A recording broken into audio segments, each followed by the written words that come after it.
As Everton hosts Manchester United under the lights. The blue flag flies proudly. Game about Northwest rivalry. It's always one of those bookmark fixtures. Everton against Manchester United. Van Nistelrooy! 4-3 United. 2 minutes from time. Dewsbury Hall still has it and scores a beauty. That is majestic. Ibrahimovic has scored for Manchester United by millimetres. And Cahill again. It's in from Arteta. Extraordinary. 3-3. Rooney. Wayne Rooney scores against his old club at Goodison again. Steele Walcott. It is for Manchester misery. Garnacho.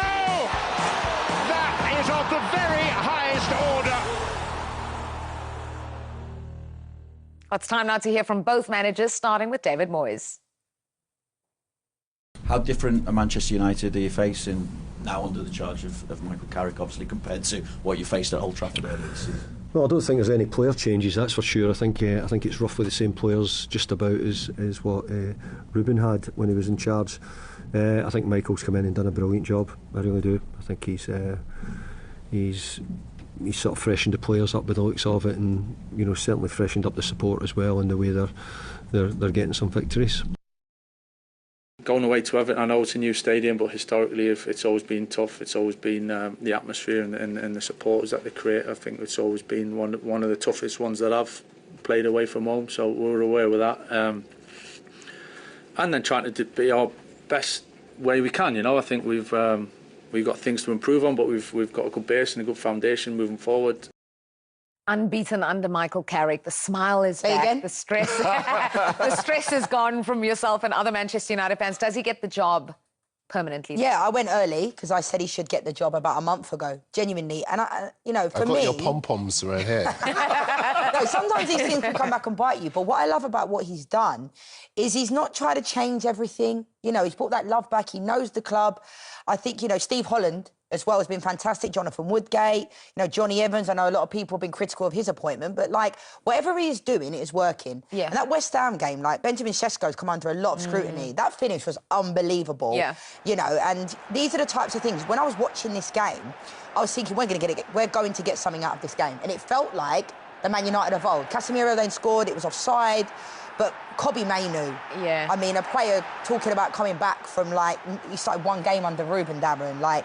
So, not getting carried away, but, that's a decent opportunity there. Xerxes was really close. This wasn't the United we saw in the 3 games prior. Maybe, they dropped points for the first time. It was a little bit different. I mean, sorry, Jules, but that finish, that has to be in with goal of the season for me, because as a former centre-forward, when you watch that technique from Sesko was unbelievable. Why is it so good? Why? Because it's the natural instinct. He's past the front post and he's had that instinct. I mean, he missed a sitter against Tottenham the week before, and I know Bruno and him were having a conversation after.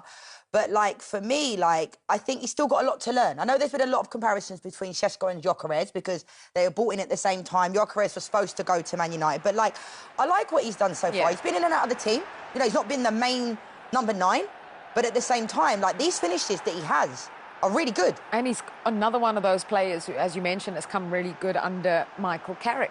That's a finish, to have his first touch facing the other way, to swivel, and the height he gets on these celebrations as well. I know it's been going viral, but he's up in the sky, But yeah, I mean, I'm not getting carried away. I sound like I am in my voice. It went all high pitched. But I'm happy with where Man United are at. And to answer your original question about why I think Carrick should get the job, this is the Man United of now. This isn't the Man United of old.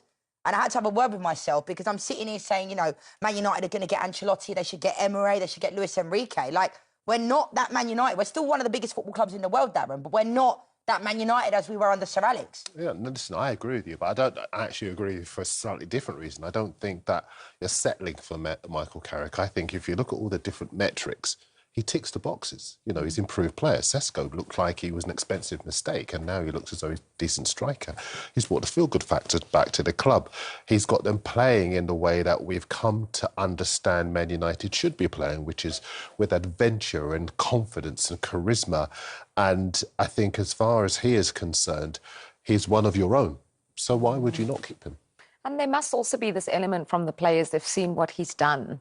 He's played recently enough for them to, have been able to watch him, probably seen him on YouTube. There would be a lot of players who would respect him just because of that and maybe more inclined to listen to what he has to say. You get respect when you come in, but then it's what you do with that respect. And there's a calm assuredness. I remember the Arsenal Man United game, and Arteta was all over the place, and Carrick had his arms behind his back. He was very calm on the touchline. He'd handed the responsibility over to the players, and it's no coincidence that they've now gone 9 games undefeated. That's their best run for 5 years, and I think that's going to continue under Carrick. He's got a hard assignment at Everton this week because Everton's run is fantastic. I think they're looking to do the double over Man United for the first time since the 13-14 season. It's going to be a fascinating game. If I'm not mistaken, Carrick played under David Moyes at Manchester United, so it's the master against the apprentice. But what I like what he's doing, though, Darren, is, from what I'm hearing, he's making the sessions shorter in training, so it's more intensity, but for less amount of time. And I know foreign managers, I've played under many of them, they like you at the training ground for 9-10 hours a day. It's very regimented. And I think, he understands the players. You're talking about when I played under people, let us do our thing. We've had all week to prepare for this game. And when you see managers on the touchline, different people like different things, shouting and hollering. But I personally prefer the managers just let us do our thing. And Carrick's going to academy games. He's at the under-23 games. That is Manchester United. 100%. That is how Manchester United have been. That's another box to tick. Exactly. All the different metrics, you have the answer. Listen, if you look at the last 15 years, for example, I'll give you a couple of other examples where people have wanted the grand and the exotic. England, Gareth Southgate, they wanted so many other big names. And here was this guy right under their nose that didn't just play good stuff, but what he did was he changed the culture of the club, and he also was the right man for the right moment in the difficult social climate that existed in the country at that time, and he got us to semi-finals, he got us to finals. I think that we have under our noses at Manchester United a guy who could meet that moment as well. Well, as much as Manchester United are pushing for the Champions League places, Everton themselves are dreaming of Europe. I mean, if they'd won that game against Bournemouth, which they went on to lose, they would have gone above Liverpool in the table. Can they do it? It's a big ask because I don't think they have the strength in depth. I think the fact that Jack Grealish is now out as well, and I think one of Everton's biggest problems, ironically, Dominic Calvert-Lewin moving over to Leeds and scoring goals, but he was never really fit for them for the last 3 or 4 seasons. They haven't got players that can put the ball in the back of the net. That's been one of their biggest problems, isn't it? Yeah. Yeah, I do. I think so too. They needed goal scorers in the window. They didn't get them. They're going to have to address that in the summer. Welcome back to Premier League Friday. Today marks 2 years since Sir Jim Ratcliffe took charge of football operations at Manchester United. And it's fair to say it's been pretty turbulent. 3 managers, hundreds of redundancies, stadium plans, ticket price rises and controversial interviews. And this afternoon, current head coach Michael Carrick had to face questions on Ratcliffe's claims that the UK has been colonised by immigrants. So Jim's made a statement, and then the club's made a statement on the back of it, really. So for me to add to that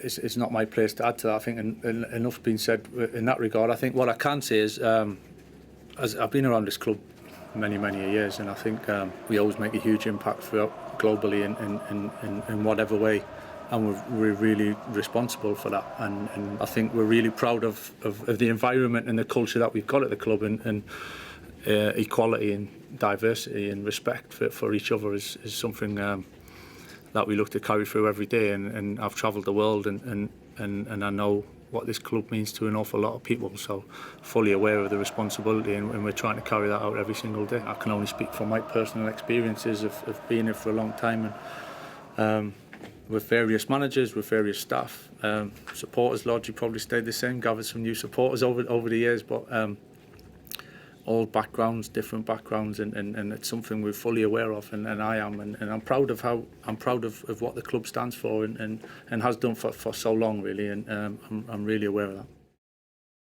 Yeah, Tim, it's been 2 years, as we said, to the day that Ineos got this minority stake in Manchester United. Do you feel like he's improved the club since he's got this ownership? Oh, I think they went backwards at one stage, and I think now they're in a position where he'd be quite happy moving forward. I think Michael's steadied the ship there. Team's playing very well.